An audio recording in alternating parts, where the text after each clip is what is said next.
salaf. Lalu kami bawakan dalil daripada salaf, lalu salaf itu dikesampingkan, lalu mereka mengatakan kepada Al-Quran dan Sunnah. Ya, ini cukup paradoks ya. Kita mengikuti apa yang dilakukan oleh aslafuna salihun. Tadi Ustaz nggak menyimak ya, kita kan berkali-kali menyimak bermasalah, tapi saya bawakan aja lah. Berarti ulama-ulama tadi Anda tuduh khianat berjamaah. Walau radduhu ila rasuli wa ila ulil amri minhum la'alimahu alladhina yastanbitunahu minhum. Perilaku seseorang, artinya gini, ada kesalahan orang, itu bukan menjadi alasan Anda untuk membenarkan perilaku Anda berbuat kesalahan. Mohon maaf, itu ya. Waktunya sudah. Langsung saja, di situ ada dua kata, tabarruk dan Qubur Sholihin. Yang pertama, mengenai definisi tabarruk. Kata Al-Imam Syekh Saleh bin Abdul Aziz Al-Syekh dalam kitab At-Tamhid li Syarhi Kitab Tauhid. Beliau mengatakan, "Fatabarruk huwa talabul khairul katsir." Yang namanya tabarruk ini adalah mencari kebaikan yang banyak. Ini saya baca secara cepat karena yang saya bacakan cukup banyak. Kemudian yang kedua, apakah di makamnya orang soleh ini kemudian ada berkah? Itu kan menjadi pertanyaan kedua. Apakah kemudian di makamnya orang soleh itu ada berkah? Kutip pendapatnya Al-Imam Ibnu Taimiyah dalam kitab Iqtida'u Shiratul Mustaqim. Saya terjemahkan secara bebas karena ibarahnya cukup panjang.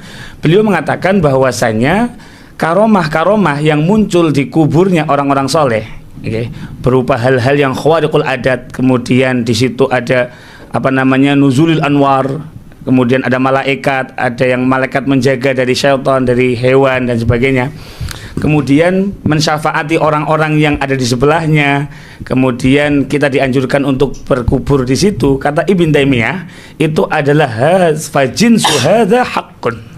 Jadi beliau itu dilihat di Iqtida'u Shiratul Mustaqim, ini adalah sesuatu yang hak. Jadi tabaruknya sudah kami definisikan, subutul barokah, subutul karomah fi kuburi sholihin sudah kita paparkan langsung dari Iqtida'u Shiratul Mustaqim. Nah, kemudian apakah dasar penguat kami untuk melakukan tabaruk semacam ini? Saya bacakan secara cepat. Yang pertama dari Al-Imam Abu Bakar bin Huzaimah. Nah, yang mana beliau memuliakan makam Imam Ali bin Musa Ar-Ridha. Bisa dilihat dalam kitab Tahdzibut Tahdzib lil Imam Ibn Hajar Al-Asqalani dalam juz 7 halaman 388. Yang kedua, Al-Imam Ibnu Hibban dalam kitab beliau As-Siqat, kama huwal ma'ruf, sebagaimana kita ketahui, As-Siqat ini penulisan beliau secara pribadi. Jadi bukan nukilan orang, beliau nulis.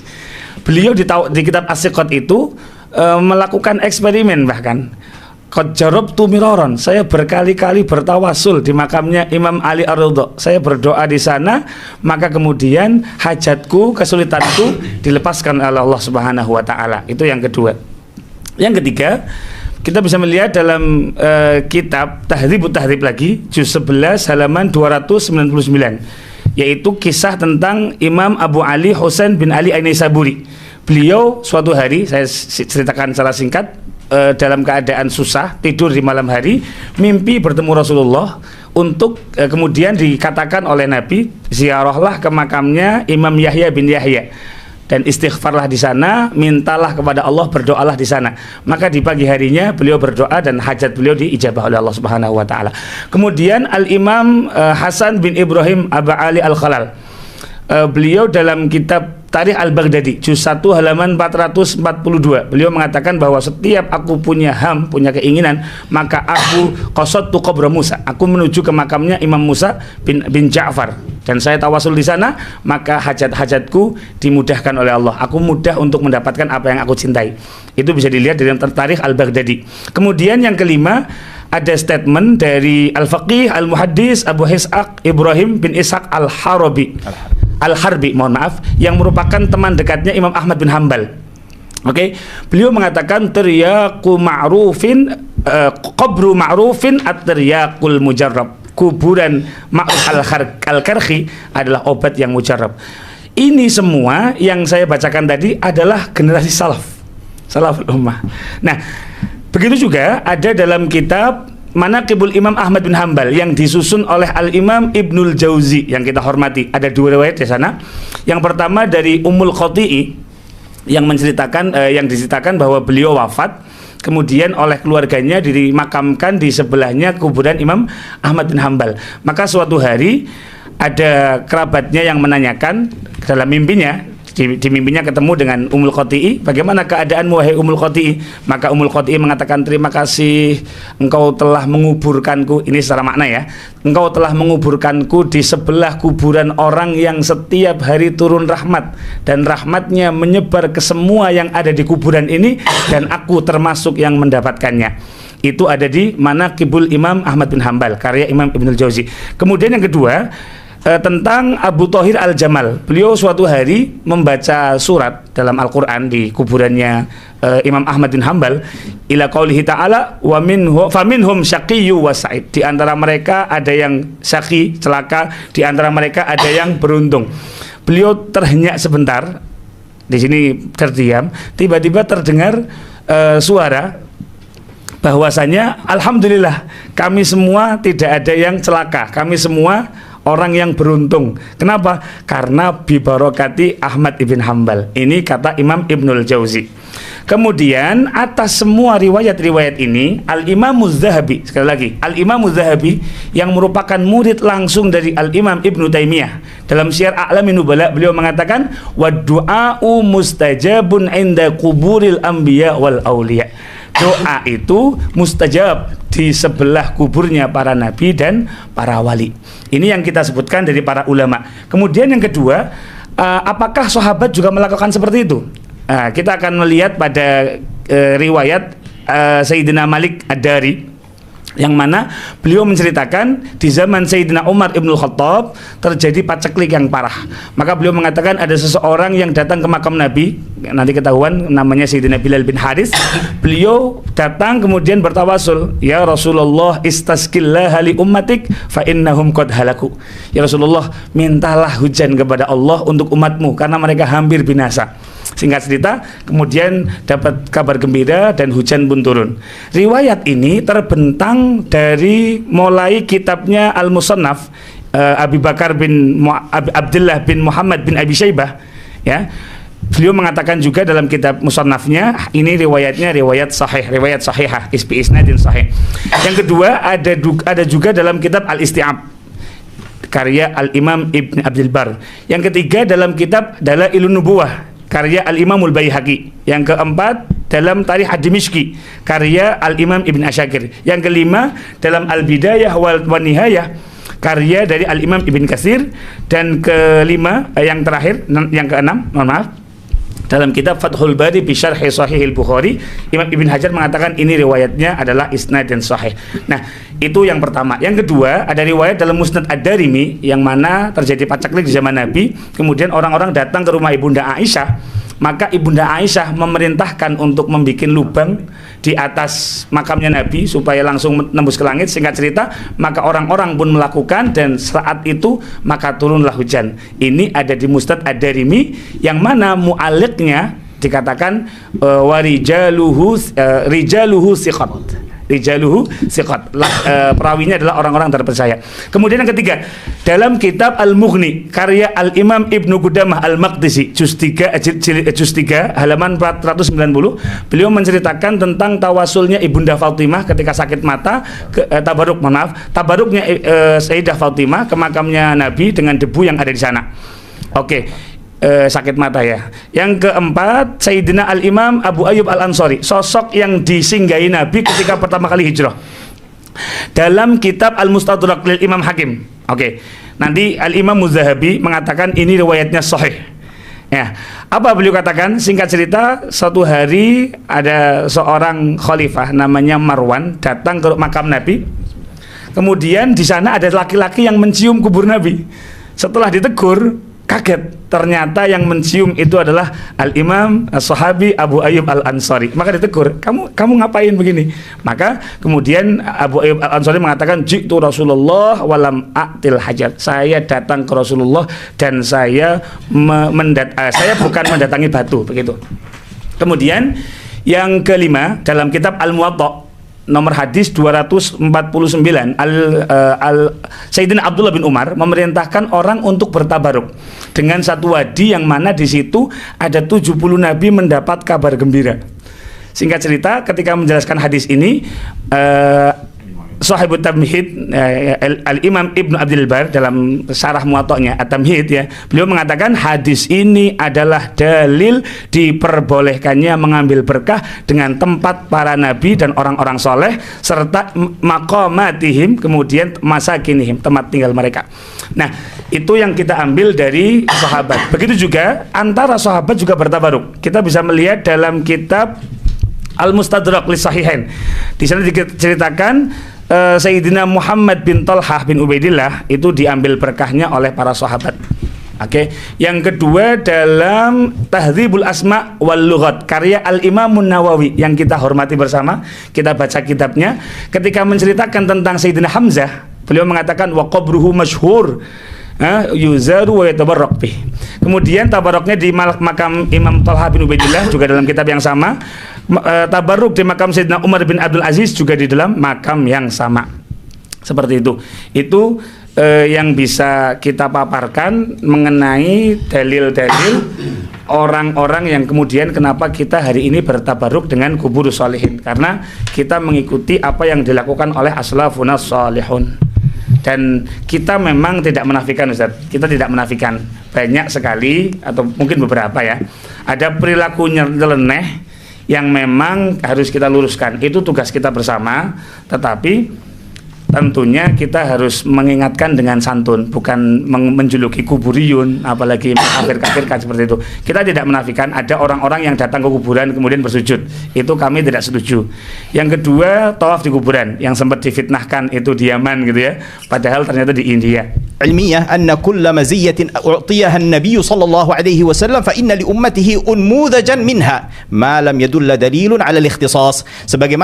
Sebagaimana telah ditetapkan dalam kaedah-kaedah keilmuan bahwa setiap keistimewaan yang Allah berikan kepada Nabi sallallahu alaihi wasallam itu, maka umat beliau juga memiliki bagian atau contoh darinya selama tidak ada dalil yang menunjukkan bahwa keistimewaan tersebut khusus bagi beliau semata. Artinya keistimewaan dalam hal bertabarruk dengan Nabi Muhammad SAW itu juga berlaku bertabaruk kepada orang-orang saleh dan ahlul ilm dari para pengikut Nabi Muhammad sallallahu alaihi wa ala alihi wa afdhalus salati wassalam. Tadi saya Bismillah, alhamdulillahi wahdah. Kaidah mengatakan wadi'ul barakati huwallah. Yang memberikan barokah itu Allah ya. Allahu huwal mubarik wal makhluqu huwal mubarak. Itu satu. Kemudian yang kedua, al aslu fi barakatil a'yan, benda ya, at-tauqifu 'ala al-adillah. Sahih harusnya dalilnya, bukan yang mungkar, bukan yang dhaif, bukan yang dipermasalahkan riwayatnya. Satu. Kemudian yang kedua, al aslu fi barakatil azminah at-tauqifu 'ala al-adillah. Al-aslu fi barakatil amkinah at-tauqifu 'ala al-adillah. Hukum asalnya berkahnya waktu, berkahnya tempat itu harus berlandaskan dengan dalil yang sahih. Dalam Al-Qur'an Allah Subhanahu wa taala perintahkan kita, ya ayyuhalladzina amanu atiullaha wa atiur rasula wa ulil amri minkum.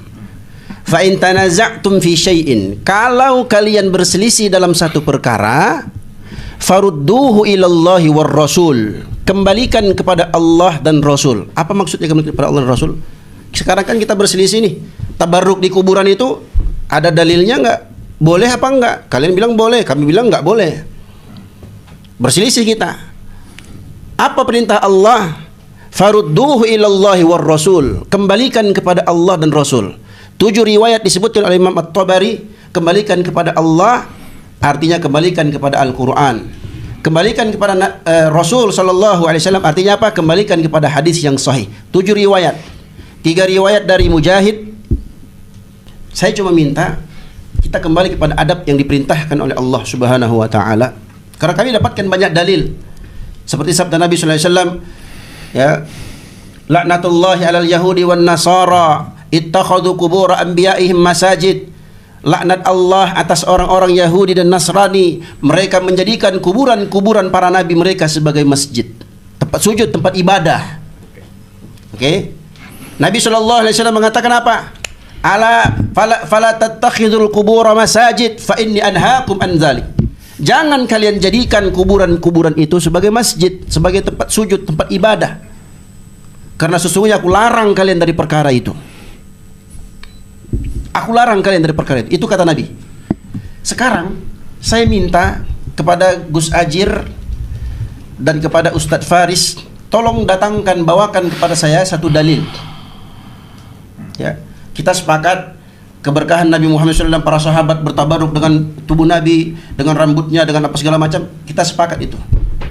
Barakatul zamaniyah, bulan Ramadan dan seterusnya. Barakatul makan, Masjid Nabawi, Masjidil Haram dan seterusnya. Kita sepakat itu. Yang kita bahas kuburan orang soleh. Tolong tunjukkan kepada saya satu dalil, kepada kedua ustadz yang mulia ini, tunjukkan kepada saya satu dalil dari Al-Quran atau hadis yang sahih dari Rasulullah SAW yang mengajarkan kepada kita tabarruk, mengambil berkah di kuburan orang soleh. Tunjukkan satu dalil saja, nggak usah banyak-banyak. Baik, oke. Yang pertama, barokah harus ada dalil yang jelas. Ini dari mana dalilnya? Dalilnya barokah harus ada dalil yang jelas. Nggak ada dalil yang seperti itu. Kita melihat bahwasannya para ulama menetapkan adanya barokah di tempat-tempat yang Nabi Muhammad SAW secara eksplisit tidak mengatakan, tidak pernah menceritakan dan memberitakannya atau memberitahukan kepada para sahabat. Dan kita mengetahui banyaknya para ulama-ulama di kala masa hidupnya mereka memberikan kebaikan dan memberikan sumbangsi kepada para umat, yang kita ketahui asal kata barokah adalah kebaikan yang banyak dan langgeng. Ya, artinya ulama di masa hidup pun bisa memberikan barokah. Ya, apakah kita harus klarifikasi terlebih dulu? Oh, apakah ini ulama fulan ini ada barokahnya dari Nabi Muhammad SAW? Tidak perlu seperti itu. Artinya Nabi Muhammad SAW itu memberikan panduan secara umum yang dimana umat itu para ulama mengambil kesimpulan dan memberikan penjelasan kepada kita semua yang kita ikut panduan para ulama. Dikarenakan Allah Subhanahu wa taala berfirman, "Atiullaha wa atiur rasul wa ulil amri minkum." Ya, dan juga Allah Subhanahu wa taala berfirman, ya, "Fas'alu ahla dzikri in kuntum la ta'lamun." Dan juga Allah Subhanahu wa taala dalam banyak ayat yang memerintahkan kita semua untuk apa? Untuk bertanya kepada para ulama ulil amri minkum, ya, dan juga para ulama dari kalangan kaum muslimin, ya. Lalu yang selanjutnya adalah adanya mengenai dalil jelas di mana Rasul sallallahu alaihi wasallam bersabda, "Alaikum bisunnati wa sunnatil khulafa'ir rasyidin al-mahdiyyin 'addu 'alaiha bin nawajis." Di mana maksudnya adalah Rasulullah sallallahu alaihi wasallam memerintahkan kepada kita semua untuk mengikuti pemahamannya para sahabat, mengikuti pemahaman beliau sallallahu alaihi wasallam atau metodologi beliau dan metodologi para sahabatnya. Dan kita melihat berdasarkan pemaparan yang disampaikan oleh Gus Ajir, berapa banyak para sahabat yang bertabaruk, ya, antara dengan kubur Nabi Muhammad SAW dan bertabaruk satu sama lainnya. Kalau sekiranya ini sebuah hal yang batil, pastilah para sahabat ada yang mengingkarinya. Memang ada yang mengingkari sahabat Umar, tetapi Imam Az-Zahabi menyatakan ini sebagai bentuk ketawaduan beliau, sebagaimana juga Imam Ahmad pernah mengingkari ada orang yang berusaha bertabaruk kepada beliau, tetapi para a'immah dari kalangan Hanabilah pun juga mengatakan ini sebagai bentuk ketawaduan, bukan mengingkari akan adanya dan kebolehannya untuk bertabaruk. Dan perlu untuk diketahui, Al-Imam Ahmad bin Hanbal, ya, sebagaimana yang diceritakan dan dijelaskan oleh anak beliau Abdullah di dalam kitabnya Al-Ilal wa Ma'rifatur Rijal. Al-Ilal wa Ma'rifatur Rijal itu kitab karya anak Imam Ahmad bin Hanbal yang bernama Abdullah, ya. Beliau berkata, "Sa'altuhu 'anil rajul." Ya, saya bertanya kepada ayah saya mengenai seseorang yang masuk mimbaran Nabi sallallahu alaihi wasallam wa yatabarraku bimasihi wa yugabbiluhu wa yaf'alu bil ghabr. Ya, dan orang tersebut bertabaruk kepada mimbarnya Nabi Muhammad SAW dengan cara memegang-megangnya, menyentuh-nyentuhnya dan mencium-ciumnya, dan juga melakukan hal yang sama terhadap kuburnya Nabi Muhammad SAW. Mithla dzalik au nahwa hadza, atau semisal dengan perbuatan yang semisal dengan hal tersebut. Lalu beliau mengatakan, perhatikan dengan baik-baik pertanyaannya, yuridu bidzalika taqarruba ilallah. Ya, sebagai bentuk taqarrub, pendekatan diri kepada Allah Subhanahu wa taala jalla wa az. Faqala, Imam Ahmad menjawab, la ba'sa bidzalik. Ini jawaban al-Imamu Ahmad bin Hanbal, imamu ahli sunnah. Lalu kalau kita mengatakan kita butuh dalil, kita cukup ulama lantas kita mengatakan berarti ulama tidak mengikuti dalil. Mana yang lebih mengetahui dalil tentang dalil Al-Qur'an dan sunnah, kita atau ulama sekelas Imam Ahmad bin Hanbal? Tentu orang yang yang baik pasti akan mengatakan tentu Imam Ahmad jauh lebih memahami tentang dalil daripada siapa? Kita semua. Perhatikan ini, kembali lagi saya tegaskan, ini di dalam kitabnya Al-Imam Abdullah ibn Ahmad ibn Hanbal, anak daripada Imam Ahmad bin Hanbal, yang mendokumentasikan hasil pertanyaan-pertanyaan beliau Abdullah bin Ahmad kepada ayahnya Ahmad bin Hanbal, dan juga banyak dari dalil-dalil yang lain. Artinya cukuplah apa yang dalil yang dibawakan Gus Ajir itu merupakan dalil. Dikarenakan kenapa? Kembali lagi, alaikum bisunnati wa sunnatil khulafair rasyidin al-mahdiin. Dan menuntut dalil itu tidak harus dengan secara sharih, tidak harus secara sharih tegas, bertabaruklah dengan ini, melakukanlah seperti ini, melakukan seperti ini. Ya ikhwan, para asatid yang mulia, ketahuilah bahwasanya permasalahan ini banyak sedangkan dalil ini sedikit. Ya, para ulama lah yang kita menjadikan rujukan bagaimana mereka benar-benar mengeluarkan semua intisari yang terdapat di dalam dalil-dalil. Justru saya meminta kepada Anda sekalian, para asatid al-fudhala, para asatid yang mulia, mana dalil yang melarang untuk bertabaruk berqubur salihin? Ya, cukup itu dari saya. Baik. Alhamdulillahi wahdah. Jadi begini,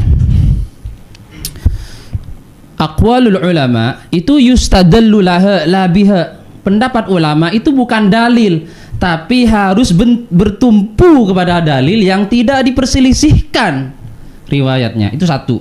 Kemudian yang kedua, istiqra itu dalil, Mas. Antum kaji itu usul fiqh.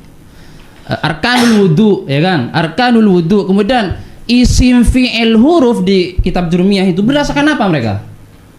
Istiqra, arkanul wudu, ya kan? Apa? Nawaqidul wudu dan sebagainya, itu istiqra. Apakah itu dalil? Hujjah itu. Itu yang kedua. Kemudian kalaupun at-tabarruk ya indal kubur, ya kan? Itu boleh. Kenapa para ulama, ya kan? Itu mengingkari al-mashu, mengusap di kuburan. Ya kan? Itu sebentar. Itu Al-Maliki itu mengatakan wala uhibbu ayyamassal qabra biyadih. Itu di kitab At-Tawdih fi Syarh Mukhtasar Ibn Hajib. Kemudian Faris ini sama dengan Gus Hajir juga. Itu mutar lagi, sebut lagi nama ulama fulan Imam Ahmad bin Hanbal ini anaknya Imam. Kami tahu Ustaz itu. Tapi bukan itu pertanyaan saya. Antum mengatakan tidak harus secara sharih. Loh, Allah perintahkan fa in tanaza'tum fi syai' farudduhu ila Allah war Rasul. Saya sudah sebutkan tadi 7 riwayat yang disebutkan oleh Imam Abu Ja'far At-Tabari. Antum bilang enggak harus secara sahih. Antum mau ikut Al-Qur'an atau ikut siapa ini? Ikut siapa? Ikut siapa? Satu lagi siapa? Tabarruk di kuburan orang soleh itu ibadah atau bukan, Ustaz? Ada beda antara taqarrub dengan ibadah? Enggak, saya enggak tanya itu. Saya enggak tanya. Saya tidak tanya antara taqarrub dan ibadah, bukan itu yang saya tanya. Saya tanyakan, bertabarruk di kuburan orang soleh itu ibadah atau bukan? Kalau bukan, selesai, enggak usah kita diskusi. Pulang kita. Tapi kalau antum bilang ibadah dan itu ada indikasinya, Gus Ajir bawakan dalil, berarti kan ibadah. Secara tidak langsung kalian mengakui itu ibadah. Kalau itu ibadah, saya minta dalil dari Al-Qur'an atau hadis Nabi Muhammad SAW yang sahih. Tubuh Nabi atau benda yang pernah dipegang Nabi seperti mimbar dan seterusnya, bajunya. Bukan itu, kita sepakat itu boleh bertabaruk di masa Nabi dengan badan beliau, dengan ini beliau, itu boleh. Itu dalilnya panjang kalau kita jelaskan di sini. Tadi Ustaz nggak menyimak ya. Kita kan berkali-kali menyebutkan riwayat-riwayat yang sahih tadi. Oke. Tadi kan kita menyebutkan tadi, kita satukan riwayat-riwayat. Hadis sahih, Ustaz. Hadis sahih, bukan riwayat imam-imam. Ustaz. Silakan. Gus Ajir silakan. Yang kedua, Ustaz. Gini. Kalau memang anggaplah ini semua tadi kita tolak. Anggaplah ini semua tadi kita tolak. Mantap. Misal, apakah Anda kemudian berani mengatakan ya ulama yang kita sebut tadi, beliau semua salah berjamaah? Itu cacat logika, Ustaz. Nah. Silakan. Ustaz Rafael. Silakan, Gus. Artinya ulama-ulama ini, Ustaz, beliau tidak mungkin ngarang. konsekuensi ketika kita menyalahkan, apalagi menuduh kafir, apalagi menuduh kuburiyun, antum akan menyematkan gelar itu ke beliau-beliau tadi. Oke, apakah Anda berani mengatakan itu? Oke, anggaplah riwayat ini bermasalah. Kemudian para ulama tadi tidak memberikan taklik, tidak mengomentari. Ini bermasalah, tapi saya bawakan aja lah. Berarti ulama-ulama tadi Anda tuduh khianat berjamaah. Ini kan konsekuensi kedua. Kalau ini memang sahih, kalau memang Anda katakan ini salah, berarti beliau-beliau salah berjamaah. Kan konsekuensi logisnya begitu. Kalau memang ini riwayat bermasalah, tapi beliau-beliau berani menyampaikan, berarti beliau-beliau khianat ilmiah. Kan begitu? Ya. Yang ketiga yang lebih ekstrim, kalau Anda dengan serta-merta menstempeli, mohon maaf, ini serius, orang-orang yang ziarah, yang tabarruk kemudian sebagai kuburiyun, ini sering. Ini teman-teman antum banyak, teman-teman Anda banyak yang melakukan itu. Dikit-dikit kuburiyun, ahli bid'ah, ahli syubhat. Ini bukan sesuatu yang remeh, Ustaz. Kalau Anda menyematkan itu kepada teman-teman yang bertabarruk, berarti Anda menyematkan gelar kuburiyun kepada beliau-beliau semua. Atau itulah yang beliau-beliau pahami tentang tabarruk, meskipun tidak sesuai dengan apa yang antum pahami. Subhanahu wa ta'ala berfirman di dalam salah satu firman-Nya, wa idza ja'ahum amrun minal amni awil khawfi adha'u bih walau radduhu ila rasuli wa ila ulil amri minhum la'alimahu alladhina yastanbitunahu minhum. Dan apabila kepada mereka suatu berita tentang keamanan ataupun ketakutan, mereka lalu menyiarkan, dan kalau mereka menyerahkannya kepada rasul dan ulil amri di antara mereka. Artinya di sini Allah Subhanahu wa ta'ala memerintahkan kepada kita semua untuk menyerahkan dan menanyakan kepada para ulama mengenai perkara agama kita. Sebagaimana tadi kembali lagi yang disampaikan Gus Ajir, apakah semua ulama ini bersepakat untuk melakukan kesalahan? Ya, bisa jadi Anda yang belum tahu dalilnya, ya, bukan ulama yang tidak mengerti dalilnya.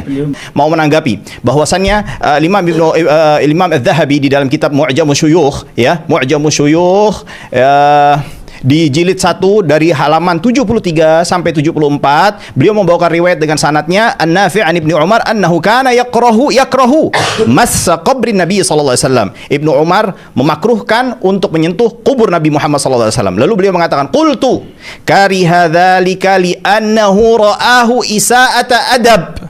Waqad su'ila Ahmad bin Hanbal massil qabrin nabawi wa taqbilihi falam yara bidzalika ba'san, rawahu anhu waladuhu Abdullah bin Ahmad. Ia berkata menanggapi riwayat Ibnu Umar memakruhkan menyentuh kubur Nabi Muhammad SAW, beliau mengatakan memakruhkannya karena melihat itu sebagai bentuk isaatu adab, bukan sebagai hal yang terlarang atau suatu hal yang sifatnya itu bisa membawa kepada kesyirikan. Ya, lalu beliau mengatakan waqad su'ila Ahmad bin Hanbal an masil qabrin nabawi wa takbilihi falam yara bidzalika ba'san, rawahu anhu waladuhu Abdullah bin Ahmad. Dan beliau berdalil dengan Imam Ahmad. Anda lalu melarang kita untuk berdalil dengan Imam Ahmad. Sekelas Imam Zahabi pun juga berdalil beristidlal dengan ucapan Imam Ahmad bin Hanbal.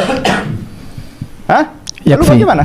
Ya, kawan-kawan kami dari kalangan salafi ini selalu mengatakan kepada pemahaman salaf, lalu kami bawakan dalil daripada salaf, lalu salaf itu dikesampingkan, lalu mereka mengatakan kepada Al-Quran dan Sunnah. Ya, ini cukup paradoks.